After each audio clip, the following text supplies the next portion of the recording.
যে ব্যক্তি সূরা কাহাফের প্রথম 10 আয়াত মুখস্থ করবে সে দাজ্জালের ফিতনা থেকে মুক্তি পাবে। দাজ্জালের নাম তো আপনারা শুনেছেন, ভয়ঙ্কর ডেঞ্জারাস একটা ক্যারেক্টার। পৃথিবীর শুরু থেকে শেষ পর্যন্ত এর চেয়ে বড় ফিতনা আসেনি, আসবেও না। দাজ্জালের ফিতনা, সে তার এক চোখ থাকবে, আরেক চোখ এরকম বন্ধ থাকবে, এখানে লেখা থাকবে কাফারা। কোনোভাবেই তাকে দমানো যাবে না, হত্যা করা যাবে না। আল্লাহ নবী ঈসা আলাইহিস সালাম তাকে হত্যা করবেন।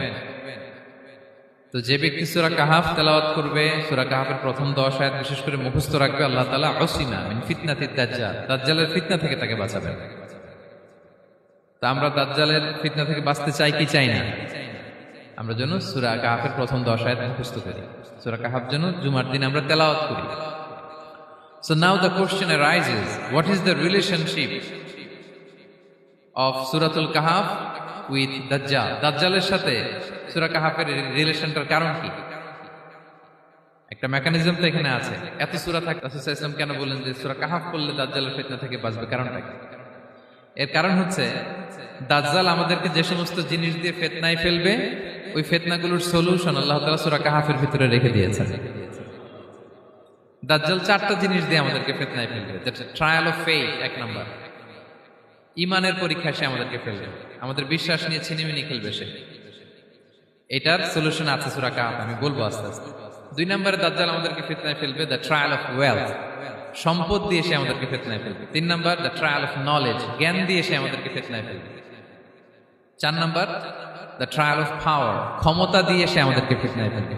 দাজ্জাল 4টা জিনিস দিয়ে আমাদেরকে পরীক্ষায় ফেলবে। কয়টা? 1 হচ্ছে ঈমানি পরীক্ষা, 2 হচ্ছে সম্পদ দিয়ে পরীক্ষা, 3 হচ্ছে জ্ঞান দিয়ে পরীক্ষা, 4 হচ্ছে ক্ষমতা দিয়ে পরীক্ষা। সে ঈমানের পরীক্ষায় আমাদেরকে ফেলবে। সে এসে বলবে আমি তোমার রব, এবং এটা প্রমাণ করার জন্য যা যা দরকার আল্লাহ তাআলা তাকে সব দিবেন। সে সব করতে পারবে। সে বলবে আমি তোমার রব। যদি বিশ্বাস না হয়, তোমার বাবাকে যদি জীবিত করে বিশ্বাস করবে? অনেকে বলবে হ্যাঁ আমার আব্বাকে জীবিত করে দেখান। তো তার বাবাকে ঠিকই সে জীবিত করে ফেলবে। আসলে শয়তান তার বাবার সুরাত নিয়ে সামনে দাঁড়াবে। আরে তাই তো, এটাই তো আমার বাবা, এটাই তো আমার দাদা। মানুষ ফিতনায় পড়ে যাবে, ঈমানের ফিতনায়। সে ভাববে আসলে এটাই বোধহয় আমার রব, এবং তাকে এত ক্ষমতা দেয়া হবে, তার ডান দিকে থাকবে জান্নাত, বাঁ দিকে জাহান্নাম। তার কাছে আল্লাহ এটা দিবে। যে তার কথা শুনবে তাকে সে জান্নাতে ঢুকাবে, কিন্তু জান্নাতে ঢুকে সে জাহান্নামের শাস্তি ভোগ করবে। এটা তার বাইরের মানুষ বুঝবে না, অ্যাপারেন্টলি এটা জান্নাত। আর যে তাকে মানবে না তাকে সে জাহান্নামে ফেলবে, কিন্তু জাহান্নামে ঢুকলেও সে জান্নাতের নাজ নেয়ামত ভোগ করবে। তাহলে এই যে ঈমানের